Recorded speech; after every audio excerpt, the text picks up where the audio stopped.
Go to chapter 22, business choices. When we talk about business choices, it's about decision. You have to take decision. As a business owner, as an entrepreneur, you have to take decisions. So whenever you have to take these decisions, you are faced with a lot of ways to get things done. So that means for every decision you have to take, there is an opportunity cost. Get the point here. As a business owner, as an entrepreneur, you have to make a choice. You have to take a decision. But in the course of you taking that decision, the decision you took, there are other decisions that you have left behind for taking such decision. That means if I have chosen to be here, it means I have chosen not to be there. So I have decided to be here. Then because I've decided to be here, I want to be there. That's a decision.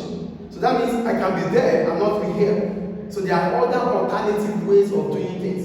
But as a business, as an entrepreneur, you have to make a choice. You have to decide.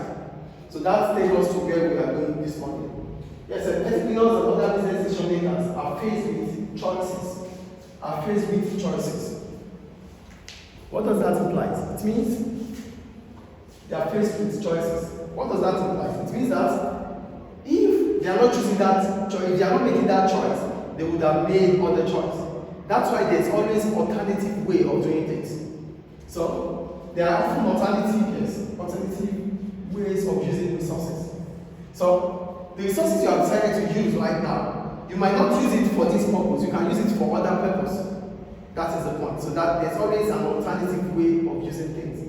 So the decision you make, you could still make some other decisions aside from that decision you took.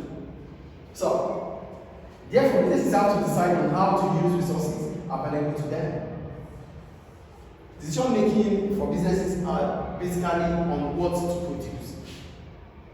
produce. So if we have decided to produce a red marker, it might mean that we have decided not to produce a black marker. That is what decision is about. So choices are common in life, and individuals,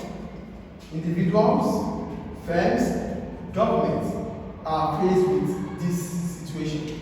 So not only businesses that are faced with decision making, government is also faced with decision making. You as an individual, me as an individual, we also face decision. We have to make decisions. So every individual, businesses, government are faced with making choices. Do you get the point up to here? Is it clear? Yes. So for individuals, what are the choices you have to make? Individuals have to choose how to spend their limited budgets. What we have are not always enough. As individuals, no matter how much we have, it's not going to be always enough. So if we are able to buy this, we might not be able to buy that. That means we have limited budgets. So we have to decide on how to spend our budget. That's the choice. 2, for businesses have to choose between spending on, for example, advertisement or recruiting new employees. So businesses might not have enough fund to advertise at the same time recruit new workers. So they have to choose between advertisement or recruiting new workers. That is a choice. This is a business decision. The third one, to the government. So for government, they may have to choose either to spend on social benefits or health/education. So for government has to choose either to spend on social benefits like unemployment benefit, disability. Those with disability. Government might choose to spend on them and not to spend on health or education. Either way, government might choose to spend on health and education or health or education instead of social benefits. Government is faced with decisions. So the amount of money available for public spending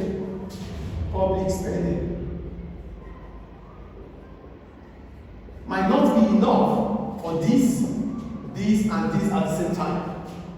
So government has to choose between either of this. That is what we're talking about, choices. Is it clear up to now? Great. So in a nutshell, opportunity cost is the benefit that is lost from the next best alternative. So if we have decided to have a black marker and a red marker, we have to choose one. The next alternative is the one we didn't choose out of the two.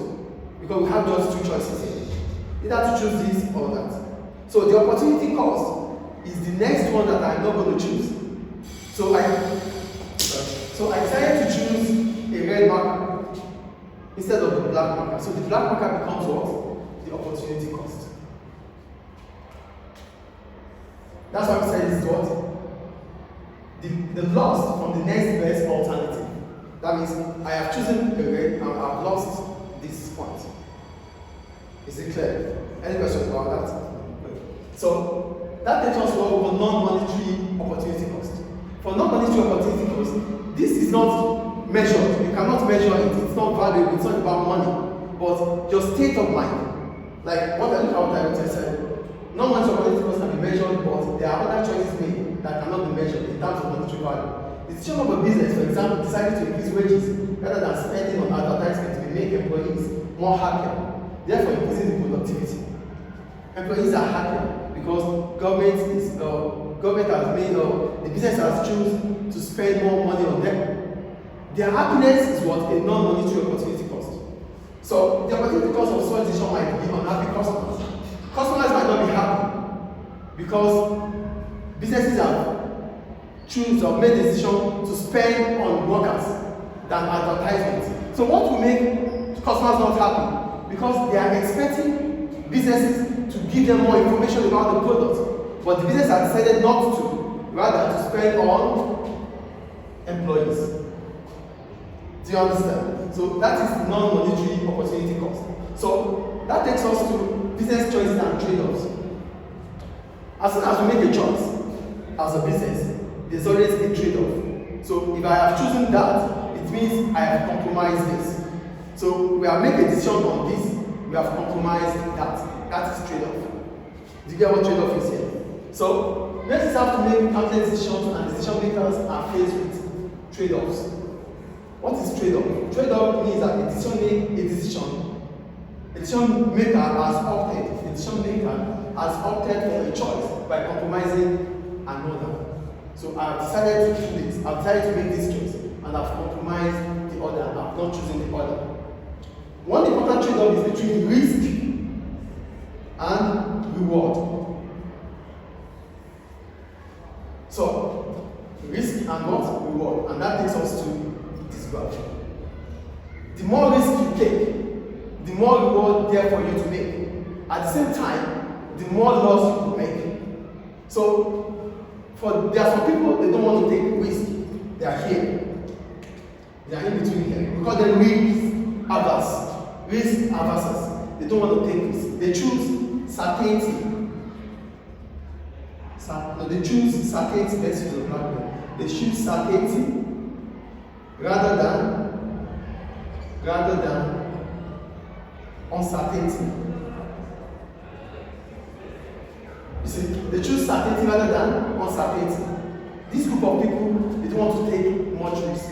They don't want to lose things. So, the less the risk they take, the less profit they will make. This is where they are. So, the profit they will make is between these points. The risk they will take is between these points. They won't exit here. But for those, they have low risk. If you are taking the more the risk you take, the more profit there for you to make. And the more losses you will make. Do you get the point here? This is low. They are risk averse. They don't want to take risk at all. But these group of people are taking risk, but a big one. The risk they take is here and is limited to this. But the more risk you take, the higher the profit will be. And at the same time, the higher the loss will be. So profit and loss here is for those who can take the risk. Do you get the point? So, according to the above graph, related to risk and reward, the more risk you take, the more reward you could earn, and the more losses that might be there for you to have. Do you get it? So, that's why we said, look at here, we said level of reward is high, because the risk is high. The risk is high. The risk is high. And the level of reward is high. But if the risk is low, the level of the reward will be low. Do you get the point? So that's all about trade-off. So I'm trading off because I've chosen to take more risk. Because I've taken more risk, it means I am expecting high rewards. But if it fails, high losses. Is it clear? But for risk averse, these are people that prefer to choose certainty than uncertainty. They don't want to take risk at all. They have phobia for risk.